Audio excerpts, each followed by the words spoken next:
Hallo ihr Lieben und hi zu MoreCoreTV vom Jera und er. Ich sitze hier mit Beau von Blessthefall und wir schauen jetzt mal, was er so zu erzählen hat.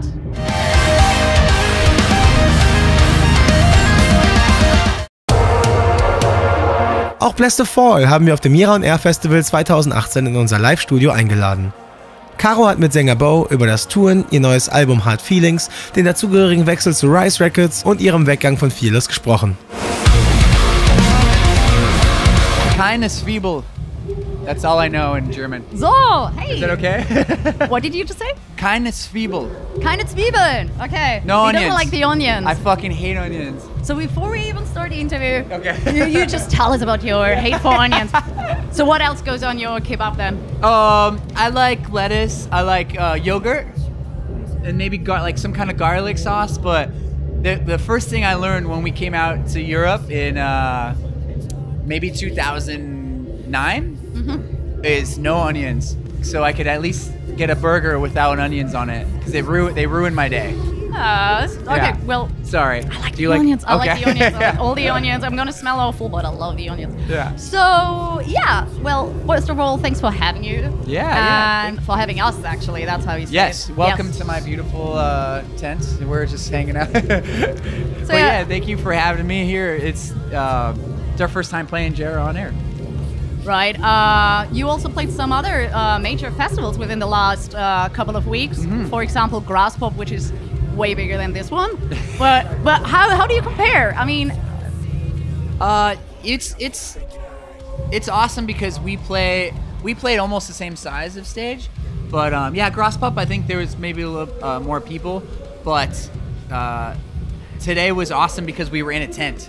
And you get to have like a light show. and you don't get And sunburned. smoke, and you don't get sunburnt. And there's soccer fields out here, or football. Sorry, there's football fields. So our guitar player really loves to play football. So he bought a ball last night for €5. So we were kicking it all day today, like playing football. Do you keep track on the World Cup? A little bit, and I'm sorry, Germany. So sorry. It's a curse. We call it the curse. Oh man. Well, they won some huge game last time we were out here, and we were in Nuremberg, Yeah. and there's cars honking and like fireworks and Was that Saturday? flags. Yeah, it was like Yeah. 4 years ago. Oh, 4 years ago. Last World Cup. Okay. So, yeah, basically the other night, I think it was what city was it? Maybe Hanover, and I told the crowd, sorry, it was the day they lost. I think it was yesterday. Was it yesterday? And I said, take out your anger in the pit. Take they out do your that? anger in the mosh pit. So that yeah. worked out quite It well, worked. I It worked, yeah. assume. We had a brutal mosh. Okay, who would you say wins the World Cup then? You know what? Who's left? Is Mexico still in it? Anyone know? I Is don't Mexico think still in the World so. Cup? I think no. No? I'm not sure actually. Mexico's out? So we have a little discussion right about it now. Is Is Mexico still in the World Cup? Mexico still in the World Cup? Everybody listening right now. Oh, they are. They are. Is anyone listening? Do they know on the stream? Okay, I want Mexico to win. I'm half Mexican. Okay. Yeah, so Viva Mexico. Hopefully they win, yeah. Fingers crossed for that. So let's talk a little bit about your new record called Hard Feelings. Yeah. So can you give us a quick overview over that release? Yeah, it came out a few months ago. It's called Hard Feelings. It's something that we wanted, we wanted to try something different all across the board. So the artwork looks different. It's like a white brick wall with a neon sign, and people saw it and were like, what the hell is this? Because usually we have pretty dark artwork and stuff like that. And so we wanted to try something different. The music's definitely a little different. I think it's more progressive, and we were focusing a lot more on lyrics and melodies, even though there are heavy parts. Don't get me wrong. There's really, really, really heavy. We tune down and we get dirty, but at the same time, we wanted to, like I said, really focus on lyrics and melodies as well. So. Lyrics like in, did you pick a major theme for the album or? Well, Hard Feelings is overall is kind of like going through tough times, and I think everyone can relate to that. And we went through a tough time just kind of with our old record label and just in general as a band, struggling as a band. I think we try to put that all out there and leaving our families. There's a song called Welcome Home. It's the last song on the album, and my daughter sings a little bit at the end of it. And so that was really special because it was a song written about her and my wife and having to go on tour, specifically coming to Europe because we recorded the album right before we left for Europe in, I think it was last September, and we were leaving in October. Last night, right? With our last night, Yes. yeah, and we were leaving for 7 weeks. So I was like, I have to write a song about this because that's my biggest fear is just going on tour. I can understand. A Yeah. child and So she got to sing on the she's the last little voice you hear on our album, and so the whole record's very special, and I think it's one of the albums I think that hopefully will last a long time, not just be something that's very popular at the moment, and rather just you also said it's a little bit more progressive. So Yeah. you also changed with the guitar sound. Mainly it was more like programming and synth, and our producer is named Tyler Smith, fucking amazing. He did Falling in Reverse's last record. He's a young up and coming producer, and he's just, oh man, he's so good. And he brought like these electronic sounds, not cheesy, like I think if you do it wrong, you could do it very, very cheesy. Yeah. So he brought these like very new wave progressive electronic sounds that we implemented into the album that really, really like made the songs like just more colorful. Okay. So You sound like you're quite happy with the outcome, with the output. I love it. I love it. I think it's special. I think it's everyone you have to love what you do, and you have to love what you create, and everyone's like, well, every band says their new record is their the favorite. best record. But it is, because it has to be. And also, you've been Yeah. growing up as a band. We've been a band for 10 years, so this August will be my 10-year anniversary of when Blessthefall asked me to join. Okay. Yeah. Do you have a special idea for how to celebrate? I wanted to get some old footage, because we have some old footage of us all hanging out and recording and stuff, so I thought it'd be cool to get some old footage, maybe post it. Oh, maybe you just do these comparison pictures, like the really Oh, old picture, and yeah. you just do the same thing again. Except for wearing my the hair. same- My hair is still Not emo. falling out. It's still emo. No, my hair hasn't fallen out, and it's like I still have You a stopped long head of bleaching hair. it. I stopped bleaching it. Yeah, bleached the fall. Okay, you just mentioned that you had issues with your old record label. Can you tell us a little bit about it and how the changes are now with Rise Records?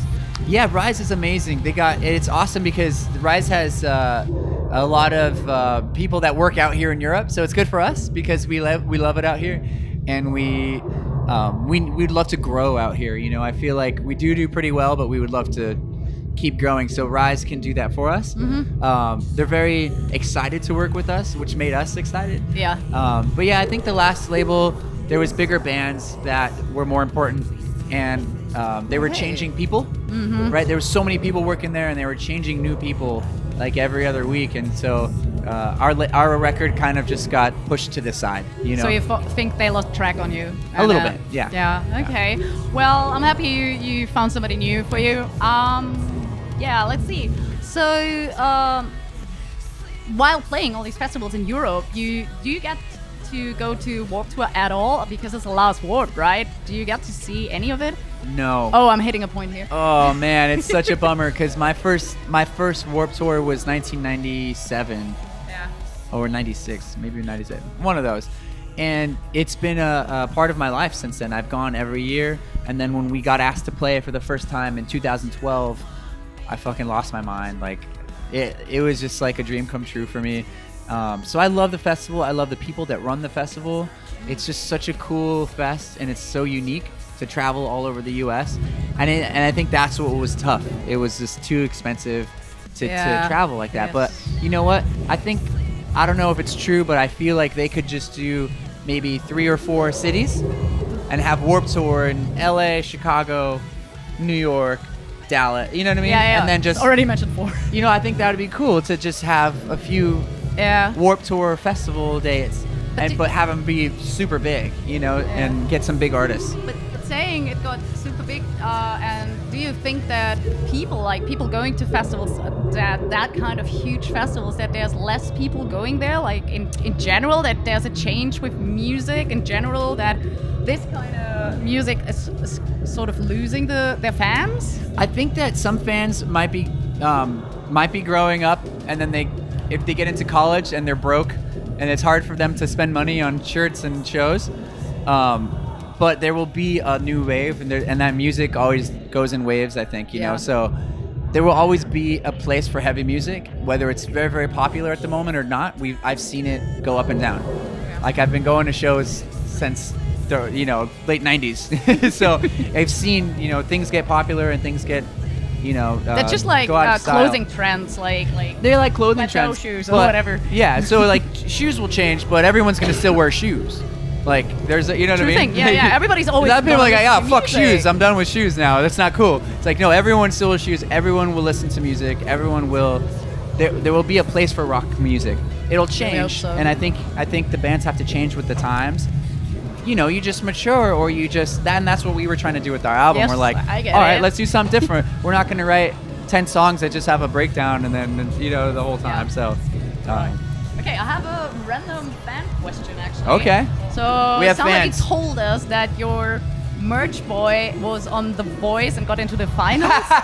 Yeah. So I don't know Yeah. anything about it. We What- have what a is new that about? we have a new merch guy on this tour. His name's Mitch, and we found out that he was on The Voice, and he's like this incredible singer, and he never really like mentioned it to us. Did you give him the opportunity to go on stage and sing? No, we haven't. yet? Oh, maybe we should do it tomorrow because we play at 10 in the morning. I don't want to fucking sing. So. Oh, I just- might let him sing. That's a good Alright. idea. I'm Alright. glad you brought that up. So it's tomorrow's your last show before you're going home. Yes. Hey. Mainstream. That's a exciting festival, Yeah. We played it once before and it was awesome. So. but not at 10 in the morning, Nope. I guess. No. So you're gonna wake up the people. Yeah, Get well, them ready for the day. Stray from the Path plays before us. Okay. So hopefully they'll help a little bit because they're fucking awesome, and hopefully they'll wake the crowd up a little bit, you know, and then it's our turn. So. All right. Yeah. Well, thanks a lot. Yeah, of and course, thank Enjoy the you. rest of You're on Air. Thank you so much. Thank you. Cheers.